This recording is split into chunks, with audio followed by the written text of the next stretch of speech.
अस्सलामुअलैकुम। हमारे चैनल का मकसद आपको अच्छा शौक़ दिखाना है। किसी भी किस्म के जानवर या परिंदों की लड़ाई को ना तो हम पसंद करते हैं ना ही सपोर्ट करते हैं। अगर आप भी किसी परिंदे या जानवर का शौक़ करते हैं तो इस नंबर पर रब्ता करें, हम आपके शौक़ की वीडियो बनाएंगे। जी अस्सलाम वालेकुम दोस्तों, अपना सुबह का तकरीबन 2 बजे का टाइम हो गया तो असी घर पहुँच चुके हैं। नैक्सट वीडियो तुम देखोगे कि असी अपना गुजरात गए हैं तो भाई ने असी किस तरह अपना जर्मन शेफर्ड पप्पी जो डब्बा बच्चा से डिलीवर किया तो हालात भी देख सकते हैं कि काफ़ी मतलब निकले से आज़ाद कश्मीर डडियाल तक गए असी तो यह छोटा जिहा तुहानूं क्लिप दिखाना सी। माशाअल्लाह गुजरातियों की तुहानूं मुहब्बत दिखानी सी तो असी गए हैं रोज़े से तुहानूं पता, मगर गुजरातियों की मुहब्बत फिर सदके ने जनाबे अली बड़ी मुहब्बत करते हैं, साड़ी वीडियोज़ भी देखते हैं।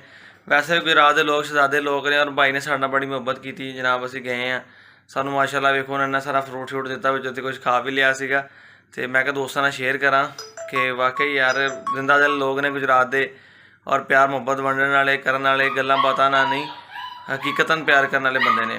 तो माशाअल्लाह ने सानू इन्ना फ्रूट अलग से 2 बंदे सीगे तो गल चीज़ों की नहीं होंगी दोस्तों, गल मुहब्बत प्यार की होंगी है जनाब। बहुत अच्छा लड़का है जनाब, अल्लाह ताला ने शौक सलामत रखे। वीडियो जगह चेक करोगे असीं बच्चा डिलीवर कर रहे हैं तो अगर थोड़ा तुहानूं सैंपल चेक करवा दा तो जनाब बहुत शुक्रिया, तुहाडा दिली शुक्रिया अदा करते हैं कि तुसीं साडे इन्नी मुहब्बत की है जनाब।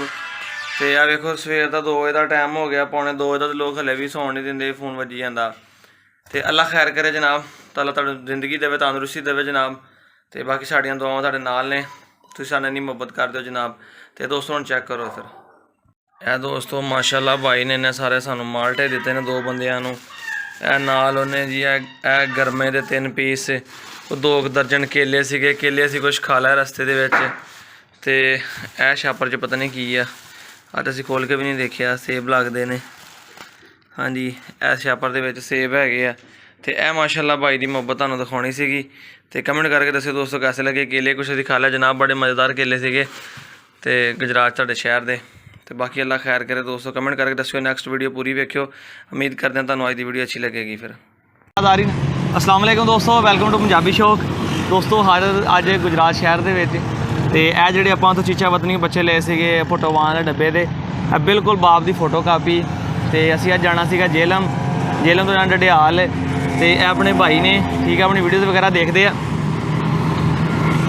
अपनी वीडियोज़ वगैरह देखते हैं, रब्ता किया कि सलान भाई चीज़ लैनी है और तुहानूं बाकी खुद दसणगे कि जो चीज़ इन्होंने दिखाई है वो पहुँचा दी है, पैसे इन्होंने पहले दिते हैं या बाद वो भाई तुहानूं अपना आप दसणगे। जी अस्सलाम वालेकुम। जी वालेकुम सलाम भाई, की हाल चाल है? अल्हम्दुलिल्लाह जनाब, दसो दोस्तों नूं की गलबात। जी चीज़ मैंने वहाई है बिल्कुल डॉक्टर साहब ने वही पहुँचाई है तो माशाल्लाह मैंने पूरा ट्रस्ट है ना, तो मैं पैसे कितना भेजे थे? पेमेंट भी इन्होंने जी ना पहला भेज दी सारी, क्योंकि पूरा अल्हम्दुलिल्लाह बिल्कुल साडा दिल मुतमईन जी बहुत ज़्यादा दिल जो मेरा मुतमईन सी। तो इंशाल्लाह अगू भी इन्होंने रब्ते रवां जरूर तुसीं जनाब इन्हां दा जेहड़ा ना बिलीव कर सकते हो साढ़े ते। क्वालिटी वेखो बच्चे दी माशाल्लाह क्वालिटी बहुत अच्छी। विकास भाई जो आप गए थे बच्चे किड्डे सीगे, निके निके असीं लैके आए थे, इकट्ठे गए थे जो असीं चीचा वतनी लैके। अज माशाल्लाह तुसीं बच्चों की लंबाई चेक कर लवो, ये वेखो जी, ये 2 गिट्ठा लंबा होना, सिर्फ अपने बाप की फोटो कापी हैगी है। पतली तो लंबी टेल, हैड देखो भारा हैड जानवर का, बिल्कुल प्योर की फोटो कापी है। चमड़ी देख लो, सिर्फ शिकारी समझ सकते हैं की चीज़ हैगी है। तो बाकी जी अपना तुहाडे अल्लाह ताला मुकद्दरां च करे जनाबे अली, सानू जल्दी है, मगर भाई ने भी कहा कि यार रहन दो गर्मी बड़ी है। मैं सिर्फ 2-3 मिनट का क्लिप हो जाए कि दोस्तों पता चल जाए कि जनाब असीं जिम्मेदारी नाल काम पूरा किया वा, और जी साड़ी इन्हां नाल गल होई सी इन्हां ने पूरी की, जी साड़ी गल होई सी पूरी की।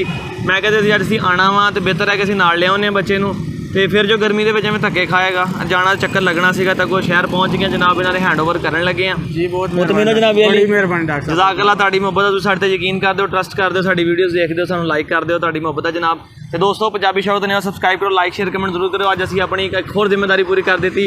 एक बच्चा ब्लैक कलर का इहदे नाल अपने कोल पिया वा, वो बंदे ने सराय आलमगीर का एक बाबा सीगा, साडे नाल मुक के मैं हले बच्चे ले नहीं सी, जो अपनी गल नहीं सी उन्होंने पहले मेरी बाबे ने गल हो रही थी ब्लैक बच्चे की, पुत्र मैं गड्डी चलाना वा, मैं शहर तो बाहर हाँ, मैं ये है मैं वो हाँ, खैर जो भी गलबात करिए बाबे ने मैंने पैसे नहीं भेजे, गेड़े करांदा रहा। तो मैं कहा जी मैं हुण तुहानूं देना भी नहीं पुत्र मैं भेज छड़ना पैसे, मैं कि तुहानूं हुण मैं देना भी नहीं, मैं बेच लाँगा, कोई नहीं अपना इंशाअल्लाह ताला विक जाएगा। वो इन्दा सक्का भरा वा। तो ए लो बाबा जी ने अपने हैंड ओवर करो, ठीक है, अल्लाह तुहाडा शौक सलामत रखे। साडा माइक सानूं दिओ, वो एक सट ना दिओ किते ਸਾਡਾ ਮਾਈਕ ਸਾਨੂੰ ਦਿਓ ਤੇ ਸਾਨੂੰ ਦਿਓ ਇਜਾਜ਼ਤ, ਅਸੀਂ ਨਿਕਲਣਾ, ਅਸੀਂ ਬਹੁਤ ਸਫ਼ਰ ਕਰਨਾ। ਠੀਕ ਹੈ ਦੋਸਤੋ, ਪੰਜਾਬੀ ਸ਼ੌਕ ਨੇ ਸਬਸਕ੍ਰਾਈਬ ਕਰੋ, ਵੀਡੀਓ ਲਾਈਕ ਸ਼ੇਅਰ ਕਮੈਂਟ ਜ਼ਰੂਰ ਕਰੋ। ਮਿਲਦੇ ਇੱਕ ਨਵੀਂ ਵੀਡੀਓ ਨਾਲ। ਅੱਲਾ ਹਾਫਿਜ਼।